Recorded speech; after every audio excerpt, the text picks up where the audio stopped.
Mga operator sa PUJ nga gusto ng mamasahero sa siyudad sa Sugbo, giawhag sa LTFRB nga lihoko na ang mga gikinahanglang nga mga requisitos. Ang report ni Faye Marie Dumabok.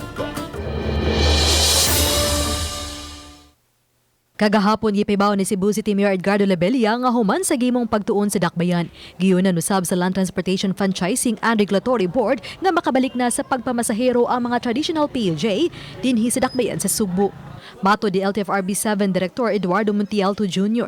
nga sa kapin 5,000 ka mga PUJ sa Cebu City, 1,720 lang ang unang tugutang makabiyahe. Apan gikinahanglan na lang ang executive orders sa mayor. Expected na ito paggawa sa executive order ni Mayor Labella siguro next week or this week. Kuhulat doon ang executive order. Dayon, naami kuan dayon kining one-stop shop nga buhaton. Ang organisasya po na ng Cebu City.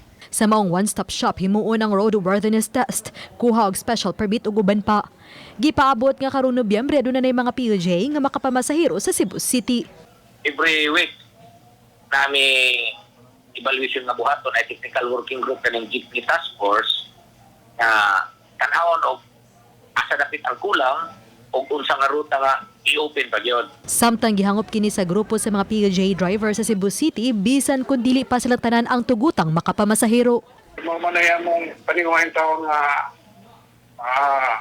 dili ma-disenfranchise ang mga driver, ang mga sumasakay, ang mga businesses, ang barog yun ang atong balik ang atong nahagba nga ekonomiya.